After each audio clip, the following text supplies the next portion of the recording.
Push in নিয়ে আরও জানবো। চাঁপাইনবাবগঞ্জ থেকে যুক্ত হচ্ছেন এই মুহূর্তে তারেক রহমান।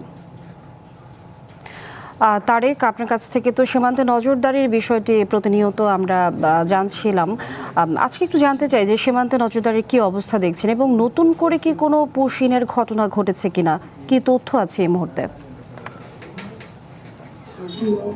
বা সন্দেহ করা হচ্ছে বা স্থানীয় গ্রামবাসী বলছে কোনো ঝোপঝাড়ের মধ্যে তাদেরকে লুকিয়ে রাখতে পারে, আবার যে কোনো মুহূর্তে সুযোগ পেলে তারা পুষিনের চেষ্টা করবে। এছাড়া যদি আপনাকে বলতে পারি, চাঁপাইনবাবগঞ্জের প্রায় 141 কিলোমিটার সীমান্ত জুড়ে 3টি বিজিবি ব্যাটালিয়ন কাজ করে। এর মধ্যে বিশেষ করে নারায়ণপুর আছে এবং শিবগঞ্জ উপজেলা কিরণগঞ্জ সীমান্ত আছে। এই সীমান্ত এলাকার আশপাশেই কিন্তু বেশ কিছু ভারতীয় নাগরিককে বিএসএফ সদস্যরা জড়ো করে রেখেছে। তারা যে কোনো মুহূর্তে হয়তো বা যে কোনো মুহূর্তে সুযোগ পেলে তারা পুষিনের চেষ্টা করবে, সেটা আমাকে স্থানীয় বাসিন্দারা নিশ্চিত করেছে। এছাড়া আমরা ভারতের বিভিন্ন গণমাধ্যমে খবর পাচ্ছি তারা জড়ো করছে এবং পুশিন করার চেষ্টা করছে। আমাদের সাথে বিজিবির সাথে কথা হয়েছিল, তারা বলছে তারা সন্ধ্যা হলেই স্থানীয় গ্রামবাসীকে সঙ্গে নিয়ে তারা সীমান্ত এলাকাতে টহল দিচ্ছে। বিশেষ করে গোয়েন্দা নজরদারি বাড়িয়েছে, তারা জনবল বৃদ্ধি করেছে সীমান্ত এলাকাগুলোতে।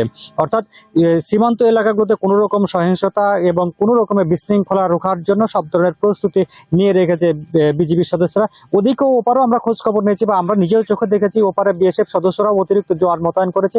ওপারের নাগরিকরাও কিন্তু এখন বাংলাদেশের মানুষদের মতো তারা বিএসএফকে তারা সহযোগিতা করছে এবং উগ্রবাদী তারা আচরণও করছে এবং তারা যে কোনো মূল্যে বাংলাদেশে ঠেলে পাঠানোর জন্য একেবারে বদ্ধপরিকর হয়ে সীমান্ত এলাকাতে অবস্থান নিয়েছে।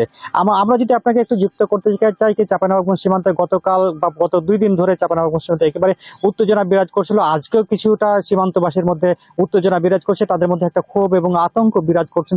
তারা বলছেন ভারতীয় সীমান্তরক্ষী বাহিনী বিএসএফ মাঝে মধ্যে যেভাবে হঠাৎ করে পুশিন করছে এবং একেবারে চাপ অব্যাহত রেখেছে, সেক্ষেত্রে যে কোনো একটা বিশৃঙ্খলা ঘটতে পারে। এর জন্য স্থানীয় বাসিন্দারা সতর্ক অবস্থান রয়েছে। তারা বিজিবির সঙ্গে রাতের বেলাও তো ডিউটি করছেন এবং সুশৃঙ্খল ভাবে তারা ধৈর্য সহকারে মোকাবিলা করছেন বিএসএফ এর আগ্রাসন। তো লিনিয়া, এই ছিল আমার কাছে চাঁপাইনবাবগঞ্জের সীমান্ত থেকে সর্বশেষ পরিস্থিতি। অনেক ধন্যবাদ তারেক রহমান আপনাকে আমাদের সঙ্গে যুক্ত হবার জন্য। সীমান্তে নজরদারি বিষয়টি আমরা জানছিলাম। চাঁপাইনবাবগঞ্জ থেকে তারেক রহমান যুক্ত ছিলেন আমাদের সঙ্গে।